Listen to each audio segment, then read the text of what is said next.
अब देखते हैं दोस्तों अपन हाइब्रिडाइजेशन निकालने का तरीका और उनके कुछ एग्जांपल। अपने को पता है कि जो n है, जिसमें अपन को जो स्टेरिक नंबर है उसके निकालने का तरीका ये होता है कि जो सेंट्रल एटम है उसमें वैलेंस इलेक्ट्रॉन प्लस उससे सिंगल बॉन्ड से जुड़े हुए जितने भी एटम या ग्रुप हैं उनको ऐड करके, और साथ में अगर उस स्पीशीज के ऊपर कोई चार्ज है प्लस या माइनस, अगर माइनस चार्ज है तो वहाँ पे प्लस लिखिए और जितना आवेश है वो लिखना है, और अगर स्पीशीज के ऊपर प्लस चार्ज है, धनात्मक आवेश है, तो उसके ऊपर माइनस लिखिए, और जितना चार्ज है, अगर +1 है +2 है तो वहाँ पर चार्ज की जगह लिखना है और बटे में 2 करना है, और जितनी n की वैल्यू आ जाती है उसके हिसाब से अपन उस हाइब्रिडाइजेशन का नाम लेते हैं। जैसे मान लो कि n की वैल्यू आ गई अपने पास 3, तो हाइब्रिडाइजेशन होगा sp2, जिसमें एक तो s का ऑर्बिटल इंक्लूड होगा और दो p के, एक px और py। इस प्रकार से अपन देखेंगे। जैसे अपन बात करते हैं BeCl2 में जो वैलेंस सेल में इलेक्ट्रॉन होते हैं वो 2 होते हैं, कुछ इस प्रकार से। 2s2 में अपने को केवल और केवल वैलेंस सेल में इलेक्ट्रॉन ही देखने हैं। तो वीबीटी ये बोलती है कि अगर सबसे ज़्यादा बॉन्ड बनाने हैं, मैक्सिमम बॉन्ड बनाने हैं बेरिलियम को, तो इसमें जो इलेक्ट्रॉन है जो ग्राउंड स्टेट में है उसको एक्साइटेड स्टेट में जाना पड़ेगा। मतलब एक 2s से एक इलेक्ट्रॉन 2p में जाएगा, तो एक एक रह गया 2s में और एक रह गया 2p में। अब बॉन्ड बनाने के लिए क्लोरीन आएगा जिसका ऑपोजिट इलेक्ट्रॉनिक स्पिन होगा एज कम्पेयर टू जो बेरिलियम है उसकी तुलना में। अगर बेरिलियम का जो इलेक्ट्रॉन का स्पिन अगर क्लॉकवाइज है तो जरूरी है ये है कि जो एंटी क्लॉकवाइज स्पिन होगा क्लोरीन का वो ही इसके साथ बॉन्ड बनाएगा। ठीक है, तो एक एस का और एक पी का दो यूज हुआ यहाँ पे, तो इसका हाइब्रिडाइजेशन हुआ sp। अब अपन निकालते हैं फॉर्मूले से। तो फॉर्मूले की बात करें तो इसके वैलेंस शेल में 2 इलेक्ट्रॉन है, तो अपने लिखा 2। फिर बाद में लिखते हैं मोनोवैलेंट एटम या ग्रुप। मोनोवैलेंट मतलब सिंगल बॉन्ड से कितने एटम जुड़े हुए हैं सेंट्रल एटम से, तो यहाँ पे 2 क्लोरीन एटम जुड़े हुए हैं कुछ इस प्रकार से BeCl और Cl। तो 2 सिंगल बॉन्ड से जुड़े हुए हैं क्लोरीन, तो यहाँ पे लिखा है 2, और इस स्पीशीज के ऊपर कोई भी चार्ज नहीं है तो इसके आगे लिखा है 0। 2 + 2 बटे 2 बराबर n=2। n=2 के लिए अपन जानते हैं कि जो हाइब्रिडाइजेशन का नाम होता है वो होता है sp हाइब्रिडाइजेशन। इसमें एक s का और एक p का px ऑर्बिटल यूज होता है।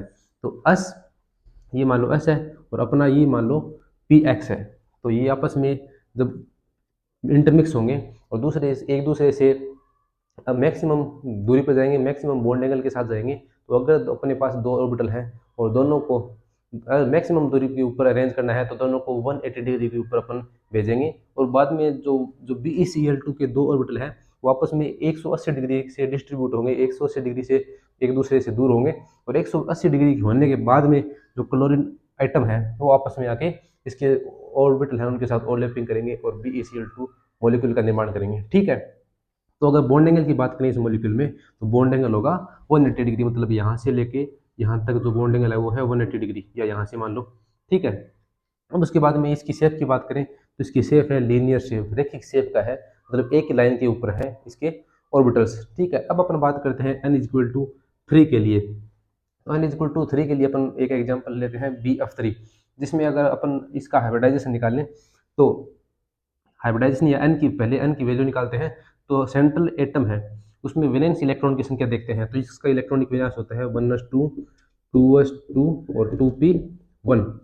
तो वैलेंस सेल में कितने इलेक्ट्रॉन हो गए, 2 + 1 3 इलेक्ट्रॉन। ठीक है, तो यहाँ पे लिखा है 3। उसके बाद में जो मोनोवैलेंट एटम है, जो सिंगल बॉन्ड से जुड़े हुए एटम है सेंट्रल एटम से, उसकी संख्या है 3, और उस पूरी स्पीसीज के ऊपर कोई चार्ज नहीं है तो +0/2। तो n आ गई 3, और 3 के लिए अपन जानते हैं कि जो हाइब्रिडाइजेशन होता है वो होता है sp2 प्रकार का। sp2 प्रकार का मतलब उसमें एक तो s का ऑर्बिटल और 2 p के ऑर्बिटल। 2 p के कौन कौन सी, एक px और एक py। अब अपन जानते हैं कि अगर 2 एक्सिस इंक्लूड हो जाए तो वो एक लीनियर नहीं रह जाता, वो एक रेखिक शेप में नहीं रह जाता, अब वो एक प्लेन का बनाता है, एक समतल का निर्माण करता है। तो अब इसकी बात करें अपन BF3 मॉलिक्यूल की, तो ये इसकी जो शेप होगी वो होगी ट्राइगोनल प्लेनर शेप, मतलब त्रिकोणीय समतलीय, मतलब एक तल के अंदर होंगे। जैसे इस बोर्ड की बात करें तो यहाँ पे ये मान लो ये बोरोन है सेंट्रल एटम, और फ्लोरीन के जो 3 एटम हैं वो तीनों एक दूसरे से 120 डिग्री के बॉन्ड एंगल के साथ 120 डिग्री का बॉन्ड एंगल होगा उनके बीच में, तीनों के बीच में। कैसे होता है, क्योंकि इसका जो हाइब्रिडाइजेशन होता है वो होता है sp2, मतलब टोटल 3 ऑर्बिटल्स होते हैं। 3 ऑर्बिटल्स को अगर 3D के अंदर एक दूसरे से मैक्सिमम दूरी के ऊपर रहना है तो तीनों को एक दूसरे से 120 डिग्री के कोण पे रहना होगा। 120 डिग्री के कोण पे रहने का मतलब ये होता है कि अब जो शेप बनाएंगे वो बनाएंगे ट्राइंगुलर प्लेनर शेप, और बॉन्ड एंगल होगा 120 डिग्री का। ठीक है, अब अपन बात करते हैं n इक्वल टू 4 के लिए। n इक्वल टू 4 के लिए अलग अलग प्रकार से अपन निकाल सकते हैं। एक तो वो जिसमें कोई भी लोन पेयर नहीं है, एक वो जिसमें एक लोन पेयर है, और एक वो जिसमें दो लोन पेयर है और दो ही बॉन्ड पेयर है। और जो तीन एक लोन पेयर वाले की बात करें तो उसमें तीन बॉन्ड पेयर होंगे, एक लोन पेयर होगा। उसकी अपन एग्जांपल बात करते हैं, उनकी शेप और ज्योमेट्री की बात करेंगे। तो पहला एग्जांपल अपन लेते हैं CH4 का। तो CH4 में अगर अपन वैलेंस शेल में इलेक्ट्रॉन की बात करें तो कार्बन के वैलेंस शेल में 4 इलेक्ट्रॉन होते हैं, तो अपने लिखा 4। अब इससे मोनोवैलेंट एटम जो सिंगल बॉन्ड से एटम जुड़े हुए हैं वो 4 हाइड्रोजन जुड़े हुए हैं, तो यहाँ पे अपने लिखा 4। 4 + 4/2 बराबर 4। 4 के लिए अपन जानते हैं कि जो हाइब्रिडाइजेशन होता है वो होता है sp3 प्रकार का। sp3 का मतलब एक s का और 3 p के ऑर्बिटल इसमें इंक्लूड होंगे, px, py और pz। अपन जानते हैं कि अगर s और px केवल और केवल p का एक ही ऑर्बिटल यूज में हो तो उसकी जो स्ट्रक्चर बनती है वो एक रेखिक होती है, वो एक लीनियर शेप होती है। अगर दो ऑर्बिटल यूज हो रहे हैं p के, px और py, तो दो एक्सिस मिलकर एक प्लेन का निर्माण करते हैं। और अगर अपन बात करें 3 की, पी एक्स, पी वाई और पी जेड, मतलब तीनों एक्सिस में अब ऑर्बिटल्स चले गए, तो वो प्लेनर नहीं रहा, वो 3D में आ गया। 3D में आने का मतलब ये है इसकी जो शेप होगी वो होगी टेट्राहेड्रल शेप। टेट्राहेड्रल का मतलब होता है, टेट्रा का मतलब 4 और हेड्रोन का मतलब होता है फेस, 4 फेस।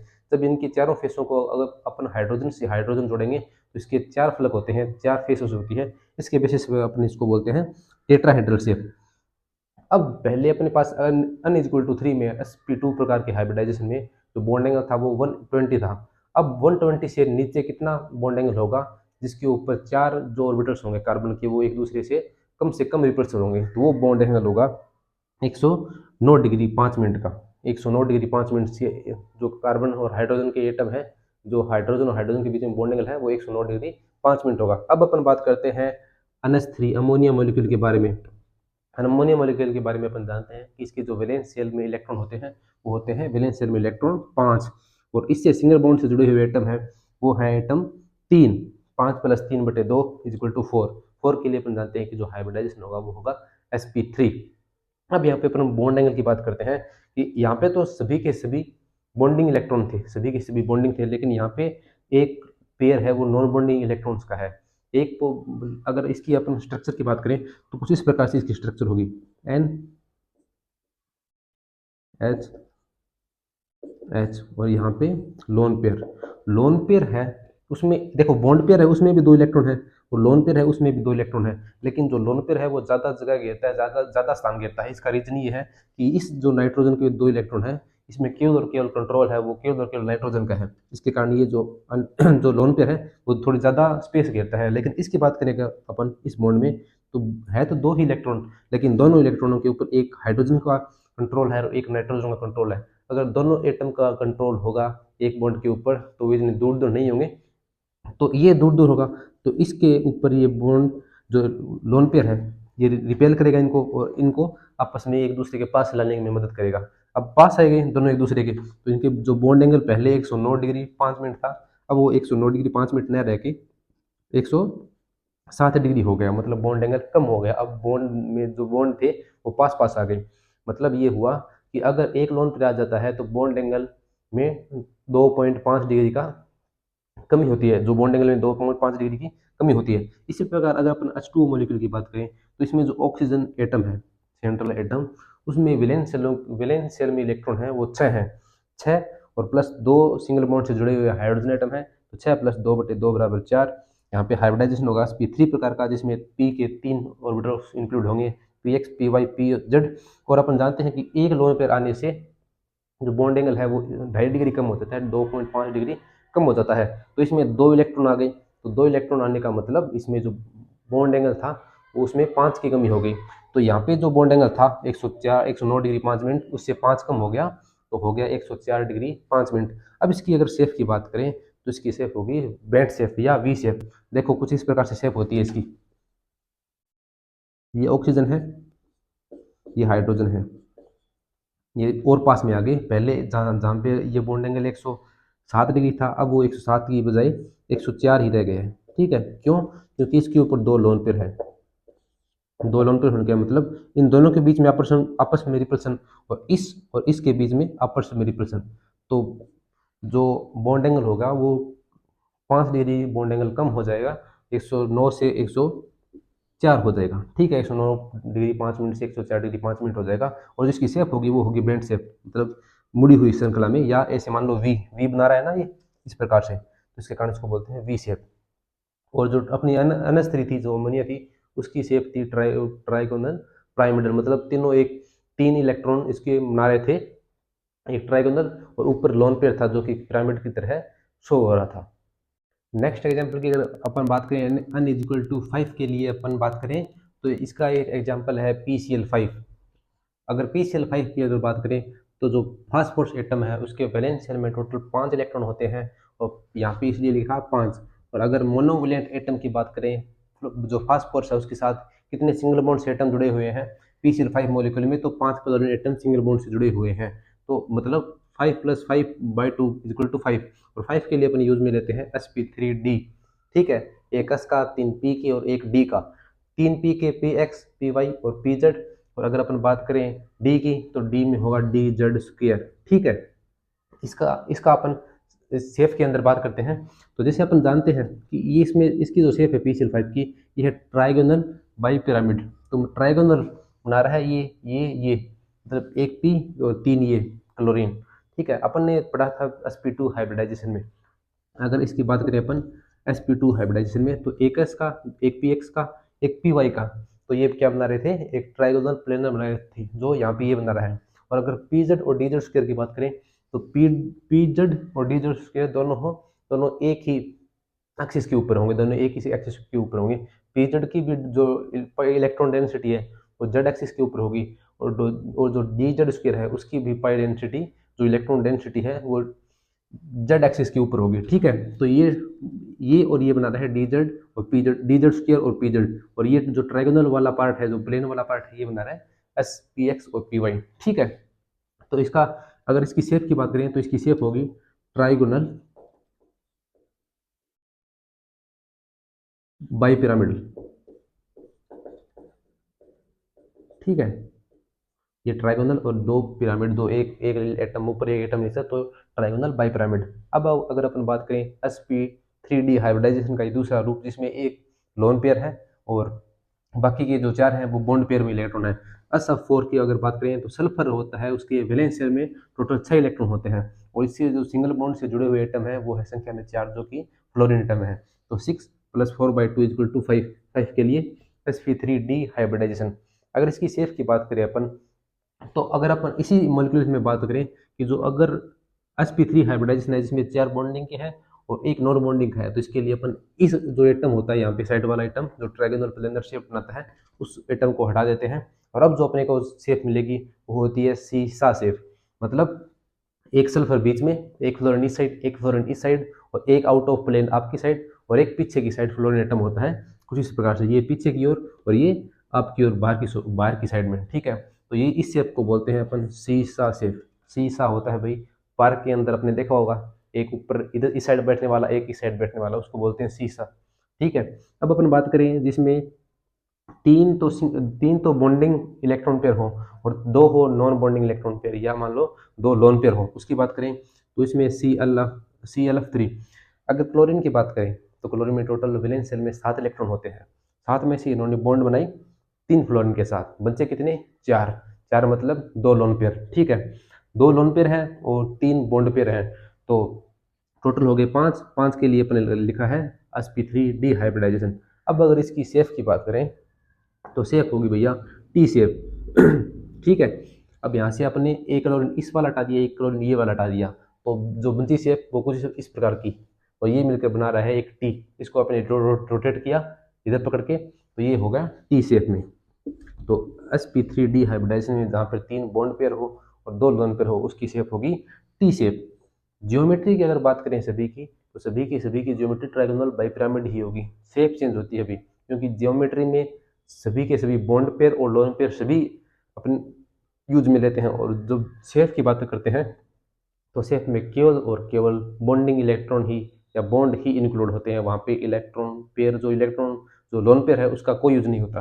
ठीक है, XeF2 की बात करें अगर अपन, तो उसमें तो दो तो बॉन्ड पेयर हैं, 2 तो सिंगल बॉन्ड से जुड़े हुए फ्लोरीन एटम है, और 3 इसके पास लोन पेयर है। इसकी बात करें अपन XE की, जिनोन की, तो इसके वैलेंस शेल में 8 इलेक्ट्रॉन होते हैं।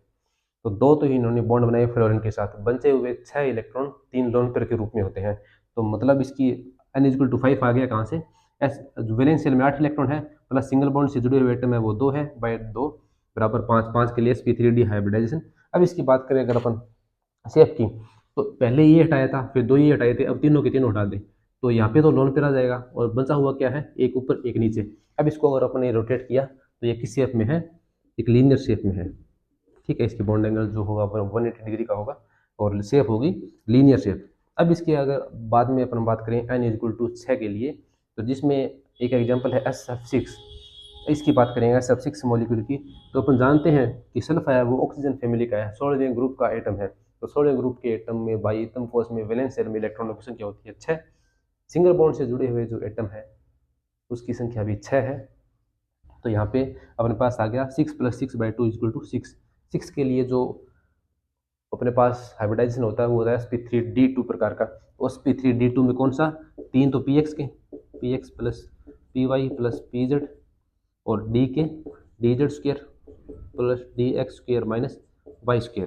ठीक है, इसकी अगर अपन शेप की बात करें तो शेप और ज्योमेट्री दोनों होगी ऑक्टाहेड्रल। ऑक्टाहेड्रल किस प्रकार, एक सल्फर है यहाँ पे और ये जो बॉन्ड एंगल है इनके बीच में 90 डिग्री का।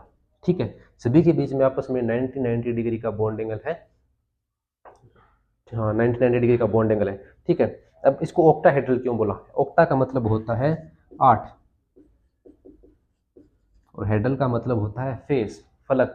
कैसे, मान लो एक सल्फर बीच में है, ये सल्फर बीच में है और इसके 4 इलेक्ट्रॉन है, ये सल्फर बीच में है, जो 4 फ्लोरीन जुड़े हुए हैं जो एक फ्लोरीन के अंदर है वो इस प्रकार से है, दो इस साइड में और एक है ऊपर।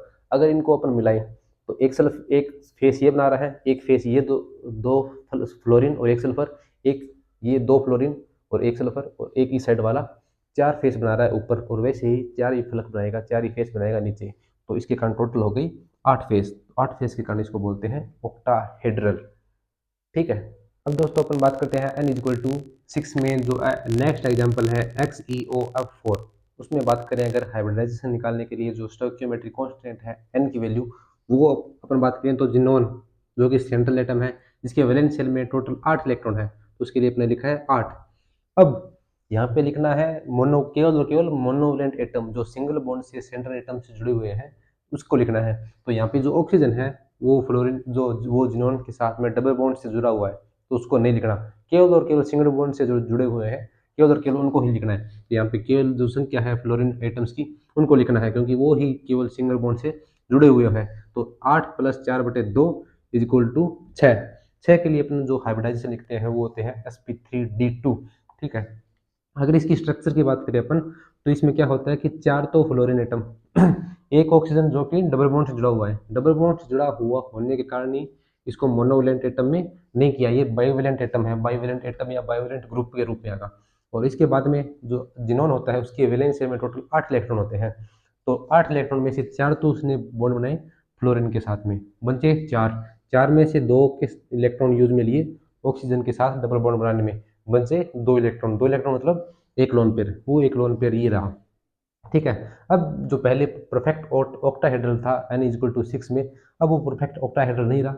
अब इसकी जो शेप हो गई वो हो गई स्क्वायर पिरामिडल। ये एक स्क्वायर है, ठीक है, और एक नीचे पिरामिड के रूप में है तो इसकी शेप बोलेंगे ऊपर के, ये है एक ऑक्सीजन ऊपर पिरामिडल के रूप में शो कर रहा है तो जो कि स्क्वायर पिरामिडल के रूप में हो गया। अब ये जो ऑक्सीजन ये जो लोन पेयर है वो इसको रिपेल कर रहे हैं, एक प्लेन को रिपेल कर रहे हैं, तो अब वो एक प्लेनर के रूप में नहीं है क्योंकि अब ये इसको रिपेल कर रहा है। रिपेल करने के कारण जो एक एक प्लेन में था वो प्लेन में नहीं है, थोड़ा ऊपर की ओर हो गया। ठीक है, तो इसकी जो स्ट्रक्चर हो जो इसकी शेप होगी वो होगी स्क्वायर पिरामिडल। ठीक है, ज्योमेट्री की बात करें तो ज्योमेट्री अभी भी इसकी ऑक्टाहेड्रल होगी क्योंकि ज्योमेट्री में अपन बॉन्ड पेयर और लोन पेयर दोनों को इंक्लूड करते हैं। अब अपन बात करते हैं XeF4 की, तो इसमें एक्सिन के वैलेंस शेल में इलेक्ट्रॉन की संख्या होती है वो होती है 8 और प्लस सिंगल बॉन्ड से जुड़े हुए एटम है 4, तो 8 + 4/2 = 6। 6 के लिए sp3d2 हाइब्रिडाइजेशन। और अपन इसकी शेफ की बात करें तो यहाँ पे अपने लिखा है 2 लोन पेयर क्योंकि 8 इसके जिनोन के वैलेंस शेल में 8 इलेक्ट्रॉन थे, 4 तो यूज में हो गए फ्लोरीन के साथ सिंगल बॉन्ड बनाने में, और 2 लोन पेयर ग्रुप में 4 इलेक्ट्रॉन ऊपर और नीचे। तो अब जो इसकी शेप है वो है स्क्वायर प्लेनर। जितना ऊपर वाला इन चारों को रिपेयर कर रहा है उतना का उतना नीचे वाला इनको रिपेयर कर रहा है। तो अब वो प्लेन से बाहर नहीं जाएंगे, अब वो प्लेन के अंदर ही होंगे। ठीक है, अब ये प्लेनर शेप होगी भाई, स्क्वायर प्लेनर। ऊपर वाली जो स्क्वायर प्लेनर नहीं है, ऊपर वाली स्क्वायर पिरामिडल है। ठीक है, ये चारों फ्लोरीन एटम एक ही प्लेन के अंदर नहीं है। ठीक है, एक प्लेन के अंदर नहीं है। अब इसकी बात करें, बाद में बात करें n इज इक्वल टू 7 के लिए। n इज इक्वल टू 7 का जो एग्जांपल है वो है XF7, IF7। IF7 की अगर n की वैल्यू निकालें अपन, तो जो आयोडीन होता है, हैलोजन ग्रुप होता है, उसके वैलेंस शेल में टोटल 7 इलेक्ट्रॉन होते हैं, और सिंगल बॉन्ड से जुड़े हुए एटम है वो भी 7 हैं। 7 + 7/2 इज इक्वल टू 7। इसके लिए जो हाइब्रिडाइजेशन होगा वो होगा sp3d3। अगर इसकी अपन सेफ की बात करें, तो इसमें एक तो जो 5 एटम है क्लोरीन के एटम, वो एक दूसरे से 72 डिग्री का कोण बनाएंगे, 72 डिग्री का कोण बनाएंगे। और जो बाकी 2 बचे हुए आयोडीन के एटम है, जो फ्लोरीन के एटम है, वो एक दूसरे से 180 डिग्री बनाएंगे। ये एक दूसरे से 180, और ये जो फ्लोरीन एटम है बाकी 5 के साथ, एक ऊपर है एक फ्लोरीन नीचे है, तो बाकी जो 5 है उनके साथ 90 डिग्री का, नीचे वाले के साथ भी बाकी फ्लोरीन एटम 90 डिग्री का कोण बना रहे हैं। और आपस में जो ये है एक पेंटागोनल वाले हैं, वो आपस में एक 72 डिग्री का बॉन्ड एंगल बना रहे हैं। अगर यहाँ से यहाँ तक की बात करें तो इसका बॉन्ड एंगल होगा 144, 72 + 72। अगर इसकी शेप की बात करें तो वो होगी पेंटागोनल बाई पिरामिड।